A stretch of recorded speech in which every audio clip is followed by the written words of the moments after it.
good to have you. Glad you're here. If you haven't yet, please click subscribe. And we're going to go ahead and record this podcast, but you guys are the first who get to see it. So glad you're with us. Okay, so what if she's the one who has the affair? Okay, guys, what if we told you that you could sit down and have a interaction, a live face-to-face, virtual face-to-face with Brandon, Ashlyn, or myself every single month? Ask the questions you want to hear, all those things. What if you could also submit questions to us for a monthly Q&A? That'd be awesome. What would that be like for you? That's what people who are on our Patreon site are experiencing, are the live interactions every month with each of us. But there's also people who submit questions for the monthly Q&A. We also do videos through the week. Yeah, so I shared last night a little behind the scenes, Kobe prepping our Patreon video for the week, the Q&A deep dive, and then also the podcast. And then I shared how I made this last trip I took last week totally different by using self-care. Yeah. So there's all kinds of insights. Little behind the scenes. There's all kinds of real life experiences where we'll be coaching, Brandon will be in therapy, and we're like, wait, this would be a really good video for the week for Patreon. I gave 3 little simple tips to rebuild trust after you've broken it. So just simple things, but really, really helpful. Yeah, this is all what we do on our Patreon site. So if you haven't joined us there, love to have you. Patreon.com and search for The Betrayed, the Addicted, and the Expert. Okay, let's go through a review. So this review is titled, Man, I'm Betrayed. I have found your podcast to be a breath of fresh air and highly informative. It has really helped me to work through all of this betrayal. However, being betrayed as a man, I think, has its own dynamics, of course. He says, of course, I know it is all the same in the name of betrayal, and I can easily insert myself into the references of a wife being betrayed. But there are certain things I deal with as a man that I don't think apply to women, like the rage and desire to go after the affair partner in order to defend my pride and honor. That a man has stolen my most prized relationship, my wife, besides my relationship with Jesus. Thank you for the insight you share, but maybe the expert can address us as betrayed men. So. Okay, I love this, and this is why we love your reviews. You guys can he still left a really nice review, which you don't have to do that, but we appreciate it. So he did that, but then he also said, hey, this is something I'd love to hear. So he's also giving us some constructive criticism, which we're taking to heart today, and we're going to address it. Absolutely. And you got to understand, so in the context of Ashlyn and Kobe, you were the betrayer, Ashlyn, you were the betrayed. So we speak in those terms all the time, where she's the betrayed, he's the addict, or he struggles with addiction, he's the one who betrayed. But that is not always the case, and women cheat all the time as well, and there's certain dynamics around that are important to discuss, and I for one can take some accountability and say, yes, I do generalize in that direction all the time, and really I don't need to. So let's talk about, what if she is the one who betrayed? And we're gonna paint with a broad brush today a little bit, and no situation is the same as any other situation. But we're gonna just break down some dynamics and things about her being the cheater, her being the one who betrayed. So, Kobe, you were asking me some questions earlier about this. Do you want to just fire away and talk about it? I've got I guess just a series of questions that once we put this topic on the table, and then the questions just start flowing to my mind. And for those of you who might be new listeners, just remember that part of the way we function here as the Betrayed, the Addicted, and the Expert is to just throw a topic on the table and then we just run with it. We just go out there, there's nothing rehearsed. We just shoot straight and here's what it is.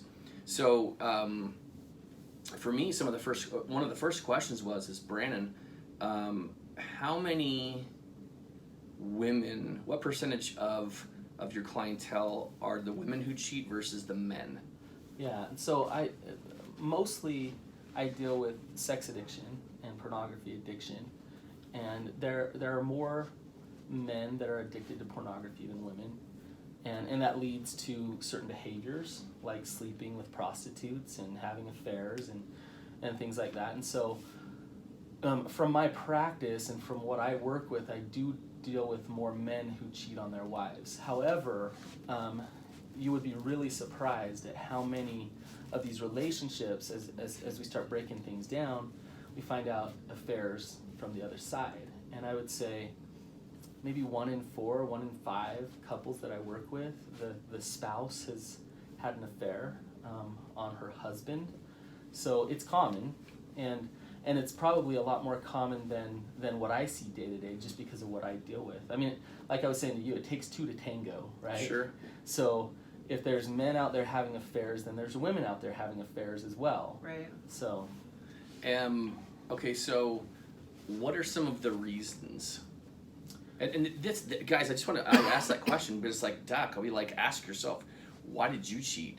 But I want to know, what are some of the reasons that you have observed for women cheating on their husbands? So whether they're married or not. Like you said, there's all the reasons, right? Like maybe she struggles with her own addiction. It could be that. But what I see a lot of women, they want to be seen. They want to be validated. They want to know they're beautiful and that they're desired. And so if they're in a marriage where it's just dead, it's, that they don't feel much from their spouse, they fight a lot, or they don't even connect at all, and then they go to work, or they find a friend on Facebook who lights up a little bit when they get to interact with them and starts to tell them how wonderful they are. They start to soak that in, and that feels good. And at first it might seem innocent, like, well, I'm just, chatting with this old friend on Facebook whatever, and then one thing leads to another, which leads to another, and a full-fledged affair can start. So oftentimes it's that they want to be seen, they want to be noticed, and they want to feel valid in their life. Another thing is, and this is for both men and women, they want some excitement, they want some arousal. Things are dead in their relationship, and there's a dopamine hit to a new relationship. And there's not just dopamine hits with sex itself, but the development of that relationship is exciting. And there even little things like, oh, I'll check my phone to see if he's texted me, and it gives you a little bit of excitement in your life when your life feels really kind of dead. And if you've been home with kids all day long and your husband doesn't pay you any attention, but there's this guy who's giving you a little bit of attention, you'll get that rush from that as well. Super interesting. My question. What if does it happen? I'm sure it does, maybe not so much, but when things seem okay and maybe the relationship doesn't feel dead, but they still go and they cheat? Yeah, so that does happen, and that's a hard question to answer because it happens for a lot of different reasons. She might be having a midlife crisis, so everything's good in her marriage and it's bumping along, but she just wants to go experiencing something new. Maybe she got married at a really young age, and she's just going to explore some things. But a lot of times what I see is the marriage isn't necessarily horrible. It's okay. But when somebody can not just validate you and say, oh, you're important, but actually empathize with your feelings and feel with you, that feels really good when you're not getting intimacy on that level. And so, when you start talking to a coworker and they're talking about the stress of life or whatever, and it's like, oh, you get me, this feels good, like somebody who actually gets me. And then you get to go home to your spouse where you have to work through all the hard stuff in life, but then you go back to work and you get to just kind of connect and empathize with each other on that level, that can lead to affairs as well. That's super interesting. Okay, so Brennan, what are some of the, I guess, as we look at this, what are some of the thoughts, the reactions, the responses? We heard one in this review that you read, but what are some of the typical responses from the betrayed, the men who are betrayed? Yeah, so men oftentimes react and respond different than women, but again, we're painting with such a broad brush here. Sometimes a man wants to go beat up the affair partner. You know, their pride gets hurt, and it's like rage, and I'll go fix this and show them. But there's all kinds of responses. Things like, well, I deserve that. You know, I get it because I am a piece of crap. So you can respond in shame, or not be boundaried of like, oh yeah, go ahead and do that because I deserve it. That can happen. Is that unique? Is that response unique to men who are the betrayed versus the women who are the betrayed? Do you ever hear women say that? Yeah, I guess I deserve that. What I see is when women are betrayed, they like it really is personalized a lot. Of I'm not beautiful enough, I'm not sexual enough, I'm not enough for him and his sexuality. Where men do that, men will go there, but it's manifested more in anger and or shame of just it's not that like I'm not attractive enough. That can happen, but it's like it's just like screw her and that guy who did that to me. Mm-hmm. Or it's I deserve that. And you know, some men will play it cool, like they're good with it, it's okay, like whatever. Sometimes they'll retaliate, go have their own affair because their partner had an affair. And that's not that common, but it happens. So, yeah, they respond in different ways. But rage and anger definitely is a way. And betrayal trauma is similar across the board. Male, yeah, that was female. My next question. Broken trust manifests itself in a relationship, and it doesn't really matter your gender. So there's fear there, and the fear leads to control, and men go into the fear cycle after they've been betrayed as well, where they want to know where their wife is, and they want to pay attention to things, and they want to hug and hover and do all those things to try to control the situation. That's all common if you're a man and you've been betrayed as well. So. It's interesting because I'm thinking of our online course that we created, from Shattered Trust to Thriving Intimacy. We shortened it all the time, and I'm like, actually, what is the name? We just called it Shattered to Thriving.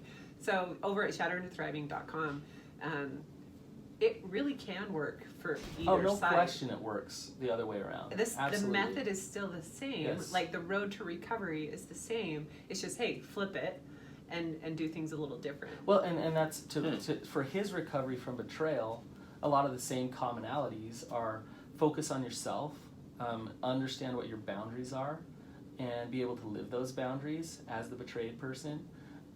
Love yourself regardless, and learn how to love yourself. Know what recovery is, and know what a trustworthy partner looks like, and don't force them to be that, but observe, like look for that. Start to see if you can feel connection again in your relationship. Step away and don't hover and don't control and don't force them to love you or rebuild trust with you. So all of those, I could go on and on and on, but all of those same things apply if you're the man who's been betrayed. And you're absolutely right, Ashlyn. Our course would be very beneficial for if we were to flip it. Now, I got to warn you, I think in that course we talk mostly about, as we talk, we're saying him and her in terms of.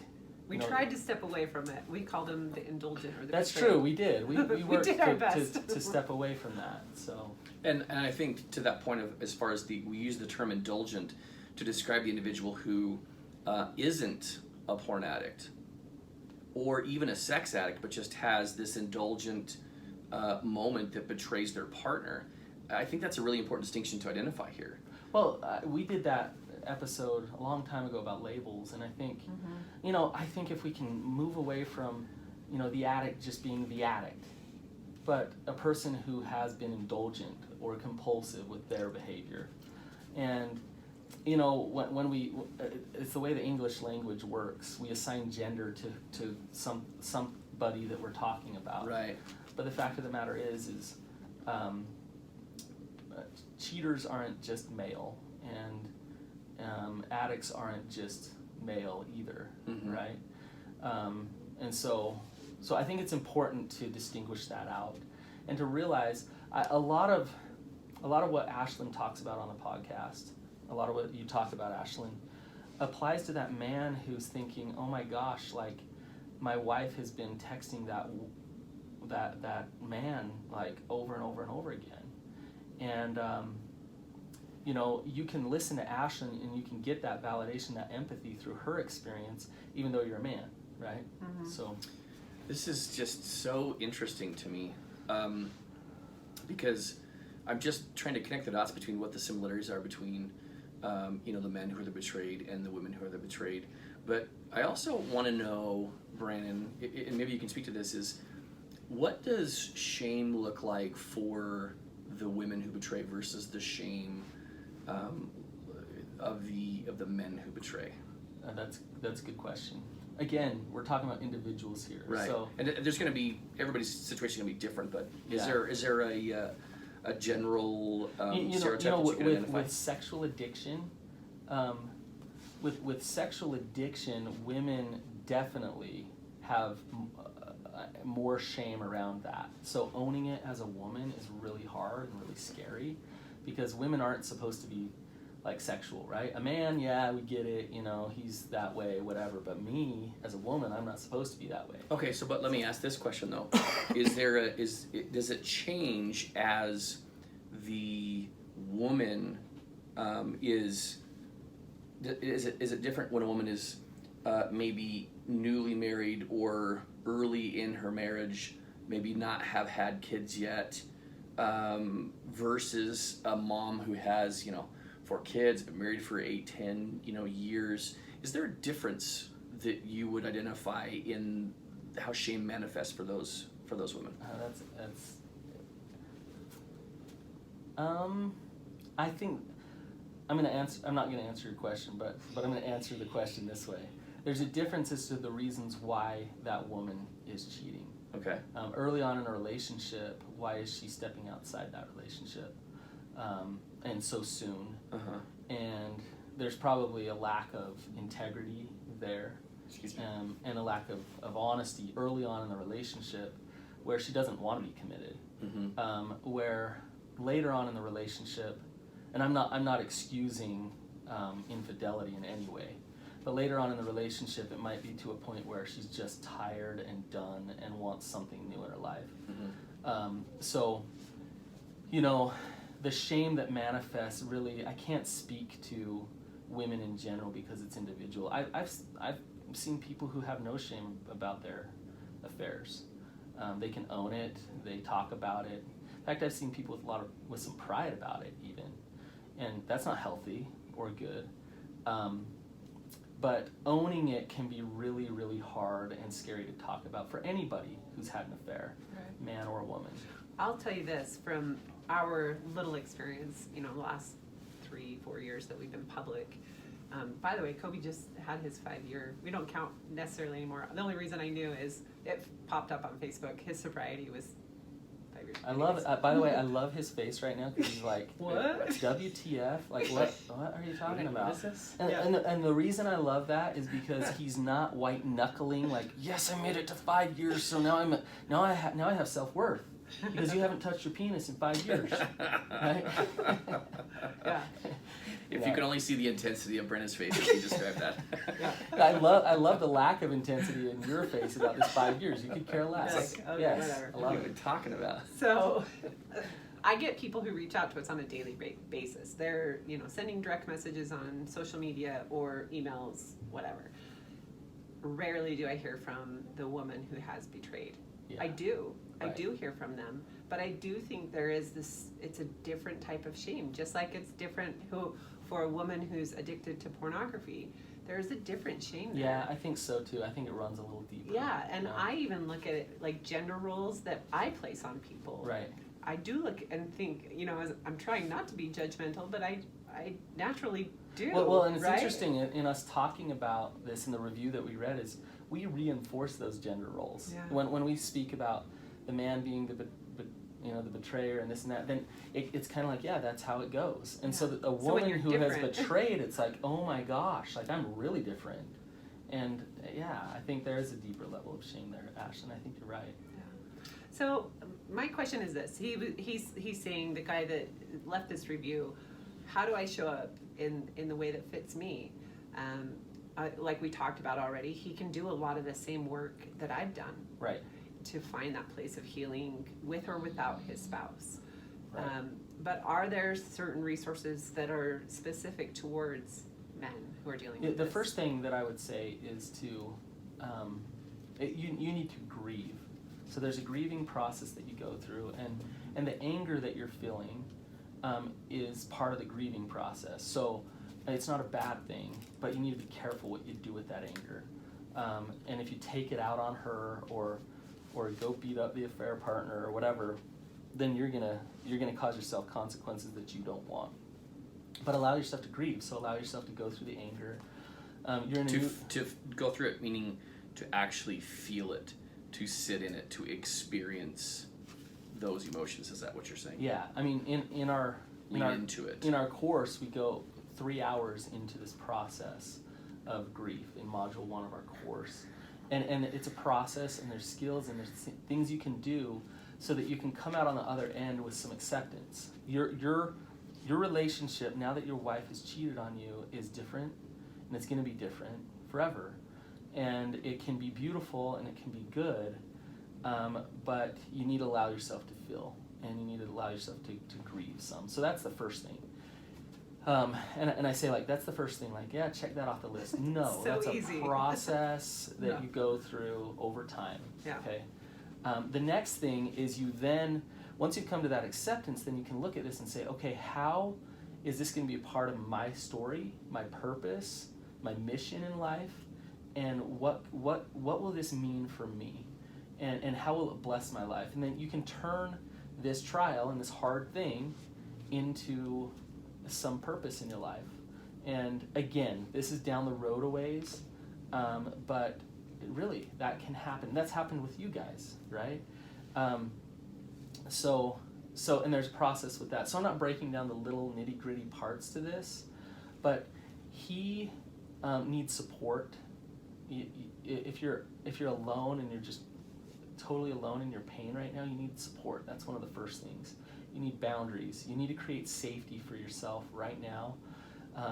If she's still unhealthy, if she's still lying, if she's still in denial, if she's still turning the tables and manipulating and gaslighting you, then you need to be able to take some space there and create some space for yourself so that you can start the healing process. Yeah. Okay, so it's so always interesting to me how whenever I meet people who are in this new club, not new to us, but it's the worst club in the world, but welcome. The Been Betrayed Club? Yes, yeah. We love you. Is that the behaviors are the same. So whether or not you're male or female, we're not taught these things, but the whole gaslighting. Oh, totally. It's like, it's a crazy thing that we just do it. Totally. And so getting educated and learning about those things, no matter which side you're on, is important. Absolutely. You mentioned support, and I know it's like kind of heartbreaking to bring this up. There's not a lot of support groups for the men who have been betrayed. My response to that is come forward.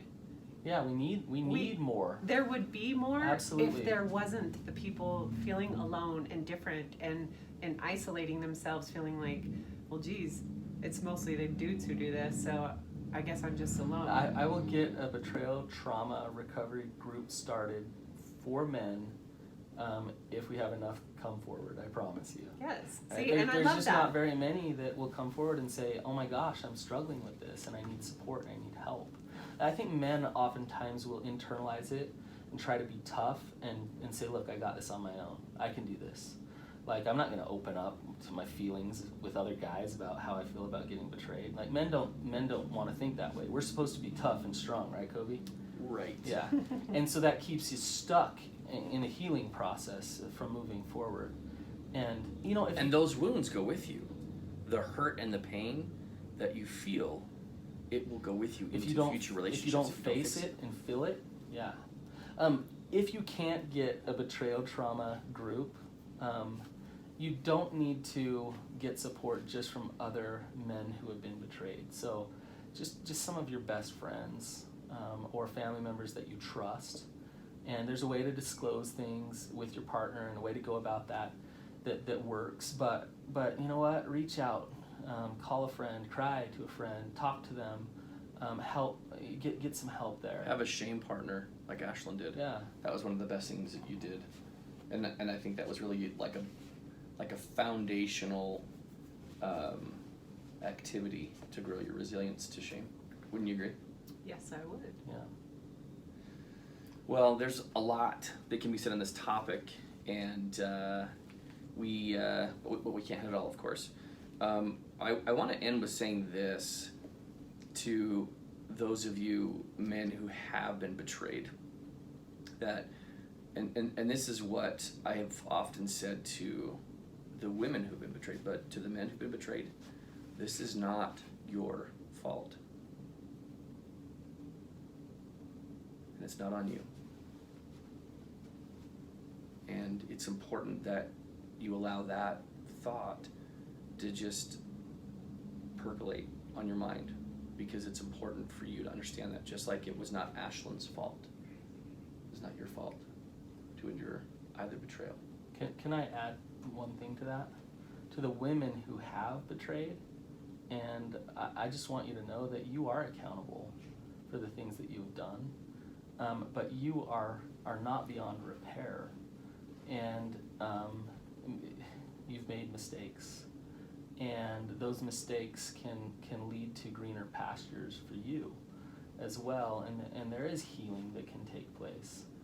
If you can get honest, if you can own it, just if you can work to be strong, you don't have to stay stuck in the shame of the things that you've done as well. Yeah, that shame can perpetuate more of the same, more of the seeking excitement, more of the activities and the behavior that led to the betrayal to begin with. And I'd echo the same thing. If there's hope for me, there's hope for anybody. Absolutely. For healing. And it's a tough road, but it's the road that you actually want, because it's the road that will lead to who you really want to be. Yeah. Yes, amen. Okay, so now's your chance. Reach out. Brandon offered it. Reach out to Therapy Utah, and maybe if there's enough of you, you'll get what you want. I will set that group up. So. Thanks, guys, for being here. See you guys.